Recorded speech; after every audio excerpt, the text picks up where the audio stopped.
sikat sa karamihan, ang alugbati pwedeng bumida sa hapagkainan. Alamin ang amazing powers ng gulay na to na swak sa kalusugan nyo. Gulay na pwede ring makeup? Tara na sa bukirin ng alugbati. Ang hugis puso ng mga dahon nito, pinagdudugtong ng matitingkad na pulang tangkay.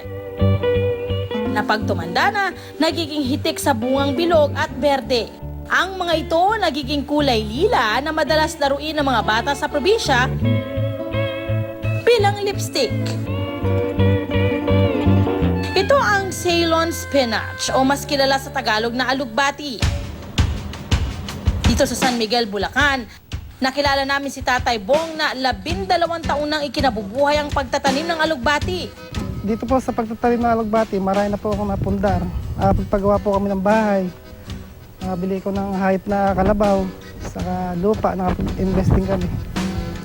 Hindi naman daw mahirap alagaan ang alugbati. Kailangan lang itong itanim sa mamasa-masang lupa. Dalawa ang paraan ng pagtatanim ng alugbati. Una, sa pamamagitan ng pagpunla ng buto nito na mula sa pinatuyong bunga ng gulay. Mas malalaki raw ang mga dahon ng gulay na nagsimula sa buto.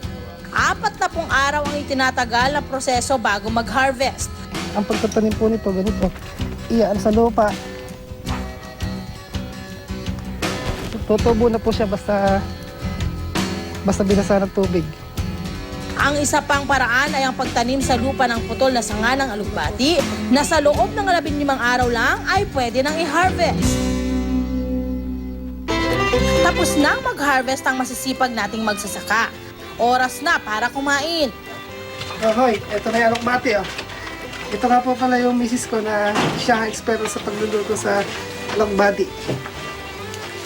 Pag niluluto ko nga yung recipe ng alokbati na to, ang aking mga tauhan sarap na sarap at kulang pa yung aking sinasaing araw-araw. Kanin pa mo, reka nga. Lutuin na nga ng mahusgahan na.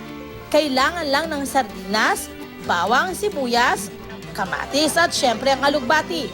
Sa pagluluto po ng alokbati, ang kailangan kinukuha nito, itong may kamuraan na usbong na to, pati itong mga dahon na to, hihimay-himayin natin at ilalagay natin dito sa tubig bago igisa para siya mahugasan, para maging press ito.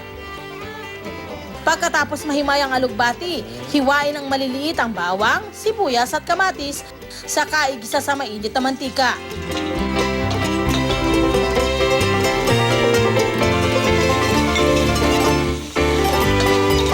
Pag nalanta na ang mga sangkap, ibuhos ang sardinas.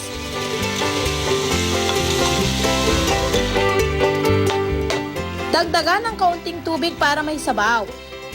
Imbis na asin, patis ang gagamitin nating pampalasa. Pag kumukulo na, ilagay ang alugbati. Importante na half-cooked lang at hindi mababad sa apoy ang gulay para ma-preserve ang sustansya at sarap nito.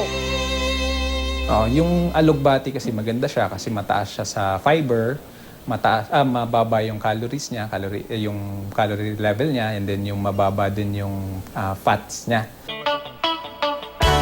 Matapos ang ilang minuto, ayan, ready na ang alugbati ala sardinas.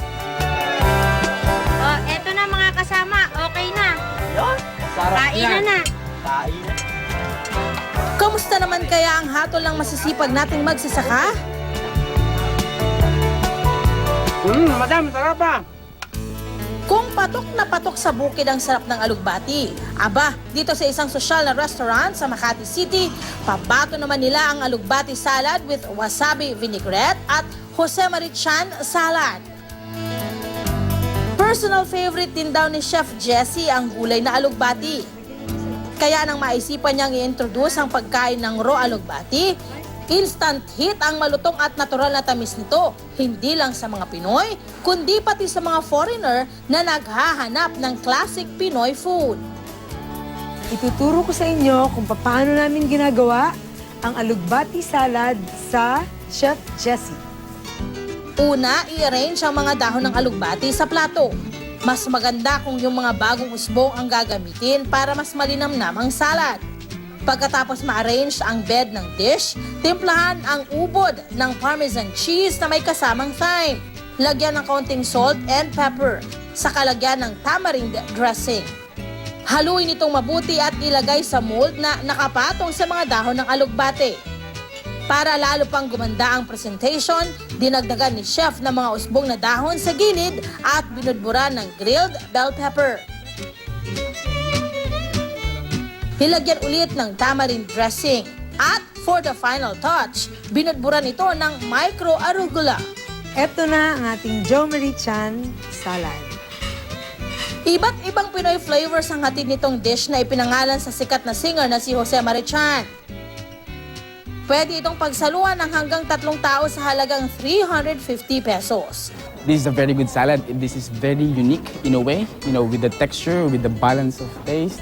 It's a little bit tangy but very refreshing.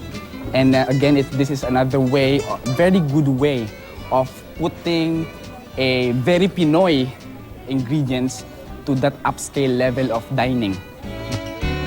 Kakaibang twist naman ang ipinagmamalaki ng isa pang alugbati salad sa restaurant na ito dahil ang nagpapaangat ng manamis-namis na natural flavor ng raw alugbati ay ang Japanese herb na wasabi.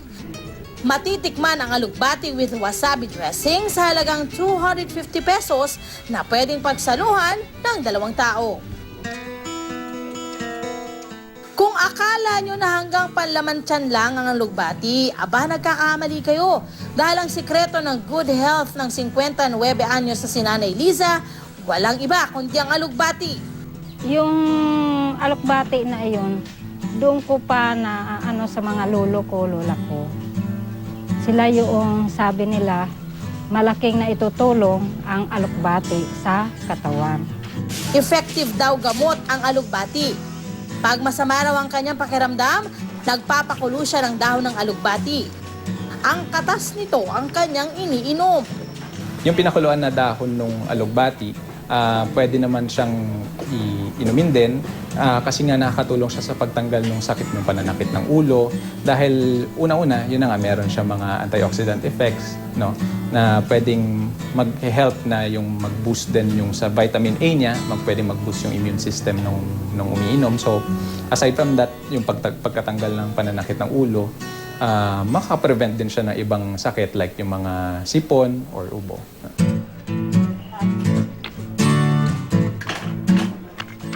Ang dinikdik na luya at alugbati naman na may halong mantika ang ginagawa niyang pamahid sa mga sumasakit na kasukasuan. Matapos daw niyang i-massage ito, maya-maya lang ay nawawala na ang nararamdaman niyang sakit.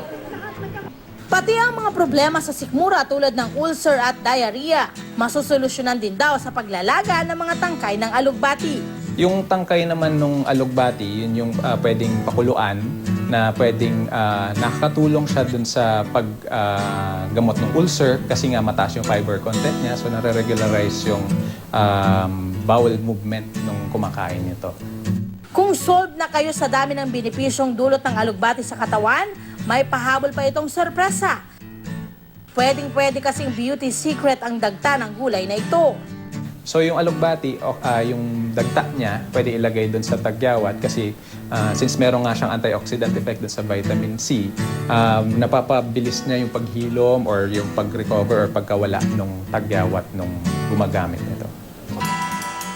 Sa panahon ngayon na pamahal ang presyo ng mga gamot, ang halamang ito ay nagsisilbing patunay na pagdating sa pangangalaga ng ating kalusugan, hindi kailangang mabutas ang bulsa. Tingin-tingin lang sa paligid dahil ang mga wonder gulay tulad ng alugbati, naghihintay lang na mapansin at inyong mabati.